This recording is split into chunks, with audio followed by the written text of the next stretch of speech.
Bonsoir à toutes et à tous. Salut à vous qui m'écoutez de près ou de loin. Je suis Collis Mike, maître de cérémonie, wedding planner et event planner. Ça fait 23 ans déjà. C'est-à-dire que c'est l'âge très exactement que j'ai rencontré celle avec qui je partage ma vie. Le sujet d'aujourd'hui, je dis à des amis, j'écris sur Facebook, je dis à tout le monde que ce qui fait durer le mariage, ce n'est pas l'amour. Je recommence. Ce qui fait durer le mariage, ce n'est pas l'amour. Ce qui fait durer le mariage, c'est l'intelligence et la haute responsabilité de l'un ou de l'autre, des conjoints. C'est ça qui fait durer le mariage. C'est l'intelligence. C'est la responsabilité, la capacité d'assumer. Je vais rapidement essayer de brosser beaucoup de choses ici ce soir. Voyez-vous, de nombreux jeunes couples sont désormais mis ensemble. Des jeunes filles, des jeunes garçons se mettent ensemble, passent du bon temps ensemble, parfois 5 ans, dans le concubinage, où ils vivent ensemble dans les fiançailles, comme on dit souvent. Et quand ils se marient, 1 an après, certains divorcent. Ça fait 5 ans qu'ils vivent ensemble. 5 ans qu'ils sont ensemble. Ils n'ont pas divorcé. Certains, ça fait 10 ans et qui sont ensemble. Ils n'ont pas divorcé. 15 ans, 20 ans. Je connais un couple qui a fait ensemble 15 ans. Ils se sont mariés. 1 an plus tard, ils ont divorcé. Pourquoi? Pourquoi? Simple. Lorsqu'ils vivent ensemble, l'homme, parce que il faut noter que parmi les deux, chacun a individuellement son comportement. Et plus qu'il n'y a pas encore mariage officiel, chacun cache quelque chose. Sensiblement, pas toujours. L'homme, lorsqu'il a épousé madame, il dit, il se dit au fond de lui, il ne peut plus partir. Elle ne peut plus partir, sorry. Eh bien, c'est ça, tu es mon épouse, tu es là. De son côté, c'est ce qu'il se dit. Madame, de son côté, c'est maintenant ma maison. Ce qui est pour toi est pour moi. Ta maison, c'est ma maison. Ton argent, c'est mon argent.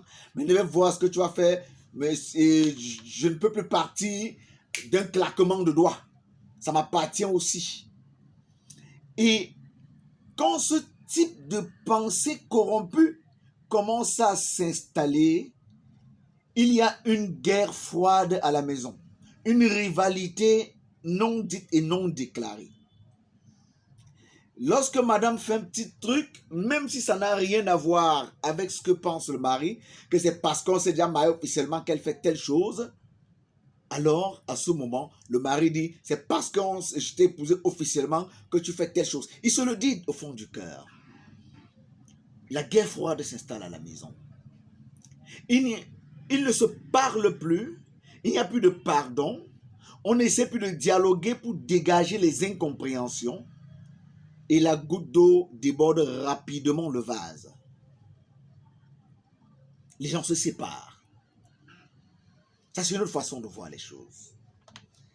Autre chose, vous voyez des personnes qui énormément s'aiment, et je suis sûr, dans votre entourage, pour faire le petit lien, dans votre entourage, dans les miens, je connais de nombreuses personnes qui s'aimaient comme des fous. C'était jamais l'un sans l'autre, qui au final se sont séparés. Aujourd'hui, c'est des ennemis incroyables. Est-ce que vous pouvez essayer de comprendre? Un homme et une femme qui se sont énormément aimés, riaient tout le temps ensemble, marchaient main dans la main, c'était des fous amoureux l'un envers l'autre. Mais un jour, ils ne se parlent plus, ils se détestent. C'est-à-dire quand l'autre entre dans une pièce, il voit l'autre assis, il s'en va.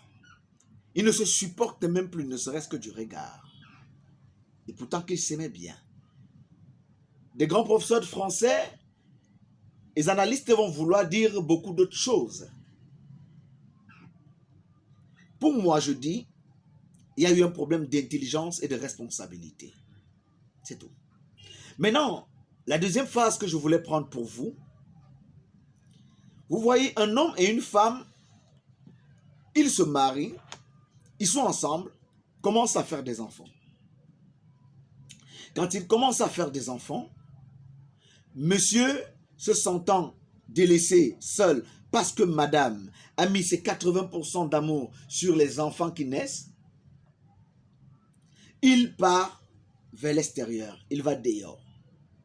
Il va dehors à l'extérieur pour chercher l'affection, l'amour qu'il n'a plus totalement à la maison. D'une part. D'autre part, il voit madame qui a pris du poids, qui a grossi, parce qu'elle mange pour allaiter, parce que la grossesse a changé sa physionomie et beaucoup d'autres choses. Il désire plus son épouse et il va à l'extérieur. Il n'est pas assez intelligent ou assez responsable. Maintenant, j'ai l'habitude de le dire, et nous sommes des adultes, je dois le dire, ce n'est pas une excuse, mais si j'étais une femme, je choisirais ce cas précis. L'homme qui doit aller dehors doit aller pour uriner. Certaines femmes ne seront pas contentes quand je le dis, mais je ne parle pas pour vous, les femmes qui sont dehors non mariées. Mon conseil ici concerne les femmes mariées, les couples. Alors demain, si vous n'êtes pas contente aujourd'hui parce que j'ai dit cela, demain quand vous serez une épouse, vous serez contente de l'entendre. L'homme, quand il laisse son épouse qui a mis au monde un enfant et qui part dehors parce qu'il ne peut pas se retenir, il devrait aller pour uriner. C'est un besoin naturel, sans laisser le cœur et revenir rapidement à la maison.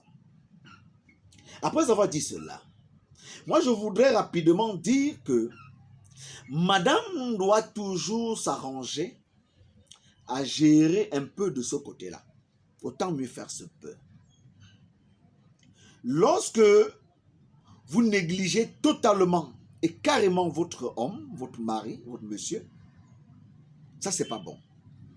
Et si vous voulez que votre mariage dure, vous devrez, mesdames, à la base, au début des relations, mettre au sol une convention, une discussion, un échange entre votre homme et vous. Il y a beaucoup de couples qui commencent comme ça, ensemble. Ils n'ont pas mis à la base au sol. Ils ne sont pas assis pour parler des prérogatives et des responsabilités des uns et des autres. La plupart des couples, j'ai envie de dire, 75% des couples au Cameroun, la femme ne travaille pratiquement pas. Ou même si elle travaille, ce n'est pas grande chose. Alors, la femme, elle est à la maison, la plupart du temps. Je vous le dis, je vous donne ce conseil. Vous entrez dans une relation, dans un mariage. Quand vous vous mariez, vous posez la question à votre mari, chérie, c'est quoi mes responsabilités dans notre foyer? Quelles sont mes charges? Qu'est-ce que je dois faire? Cette question, elle est hyper importante. Chérie, est-ce que je devrais aller travailler? Est-ce qu'il n'est pas important que je puisse travailler, pour que je puisse faire un commerce?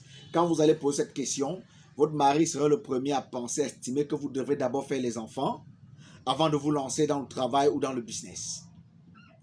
Ça, c'est un piège important. Quand il dit cela, préparez-vous. Parce qu'ils sont très nombreux de ces hommes qui ont à la maison leur épouse. Première année, madame est à la maison, elle s'occupe de la maison, elle fait tout. Et troisième année, commence à insulter madame. Un homme qui ne battait même pas sa femme commence à battre sur sa femme. Parce que c'est toujours lui qui est en train de pourvoir, de sortir l'argent pour payer le loyer, pour rationner, pour donner à manger, pour payer les vêtements. En principe, tout ce qu'il faut de l'argent, c'est lui. Jusqu'au gaz. Alors il commence à être exaspéré, frustré, et il commence à dire beaucoup de choses, de mots mal placés à sa charmante épouse. Ça, c'est pas bon. C'est parce qu'à la base, vous ne vous êtes pas parlé. Et il se dit que tu es une consommatrice. Non.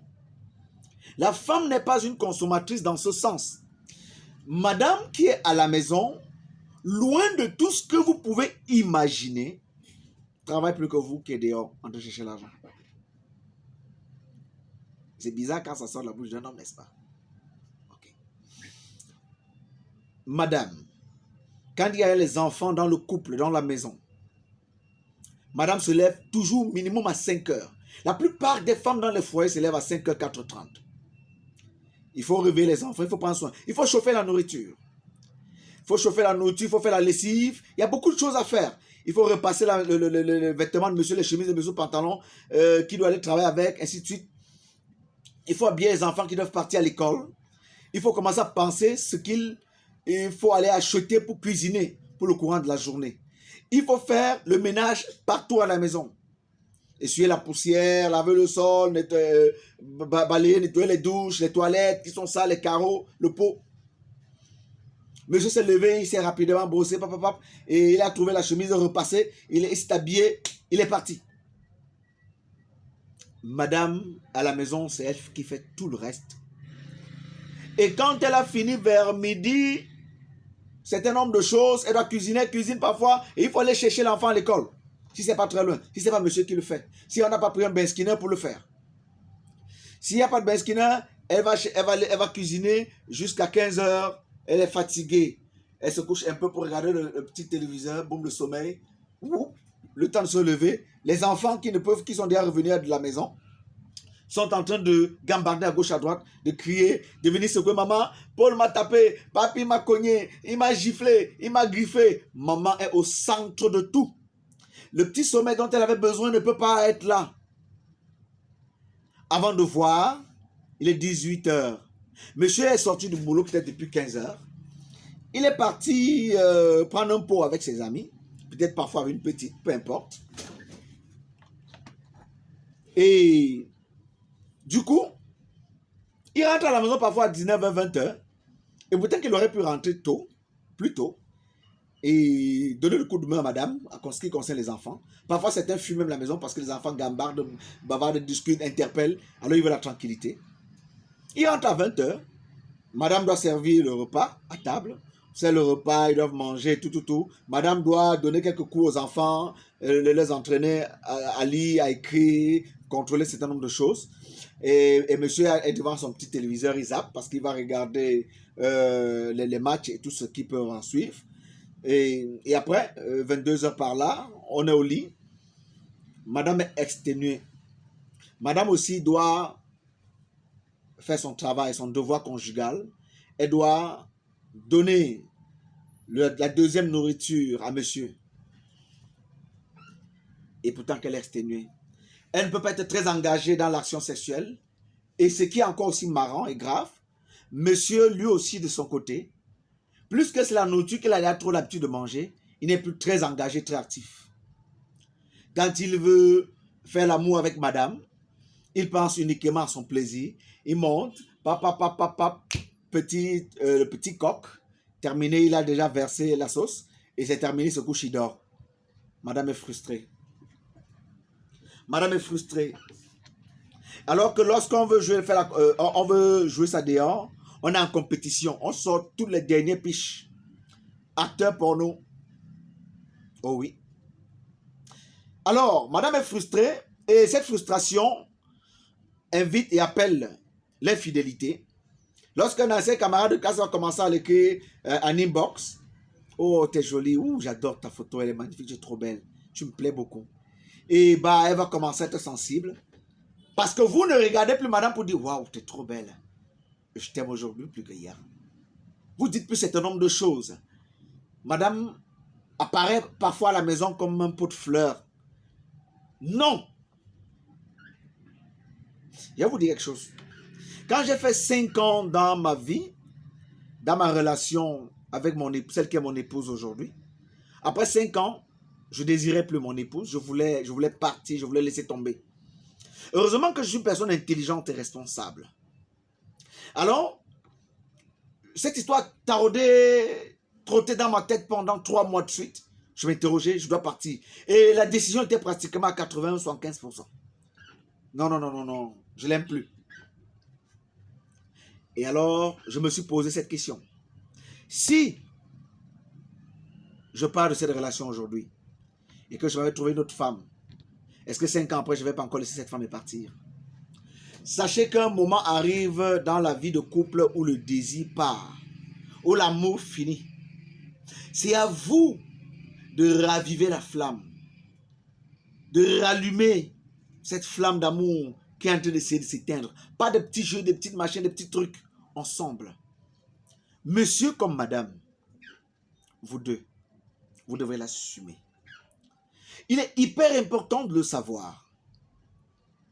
Alors, le monsieur qui vous bat aujourd'hui, qui est votre mari, et qui ne vous battait pas hier, c'est parce que dans sa tête, il se dit que vous êtes une consommatrice. Plus qu'il vous donne son argent, il vous fait maintenant le chantage. Il oublie rapidement que vous faites un travail énormissime à la maison quand il n'est pas là. Il oublie que c'est vous le commandant en chef à la maison qui tenez tout l'appareil à la maison. Alors, il faut parler avec votre mari à la base. J'avais dit à la mienne, le plus grand projet d'une famille, d'un couple, ce n'est pas de construire la maison. Ce n'est pas d'acheter des voitures. Ce n'est pas de porter de beaux vêtements. Monsieur et madame et marchand, on vous applaudit. Waouh! Le plus grand projet d'un couple, d'une famille, c'est la réussite des enfants. Point. Le plus grand projet d'un couple, d'une famille, c'est la réussite des enfants. Pour cela, monsieur a besoin d'une femme responsable, disponible, présente auprès des enfants quand il va sortir pour aller travailler, chercher de l'argent. Monsieur a besoin d'une femme pareille. Et moi, j'avais dit, maman, je n'ai pas de soucis, moi, je vais travailler comme un fou. Je vais apporter ce que je peux apporter, on va manger, on va s'en sortir avec. Occupe-toi de tout petit.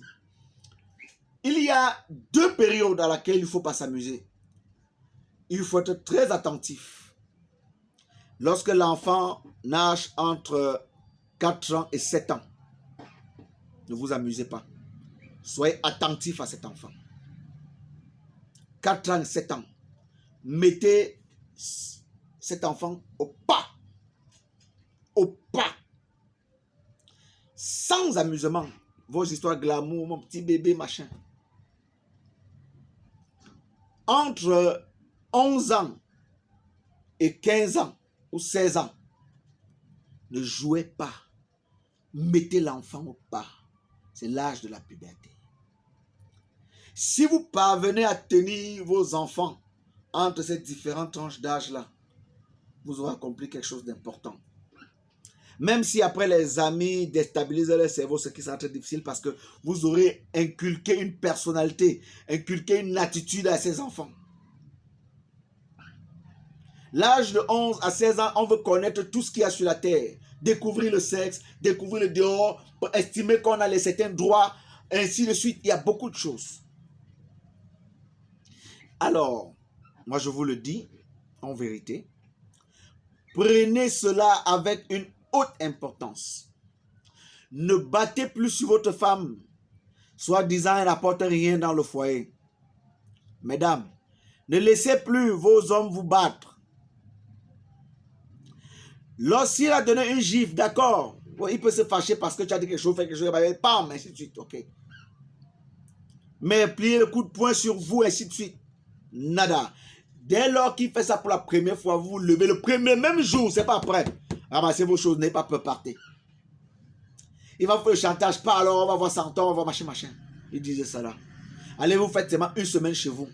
Allez même rester chez votre belle-mère. Oui, ne partez même pas chez vous, allez chez votre belle-mère. Il ne doit pas porter la main sur vous. Ne laissez pas l'occasion.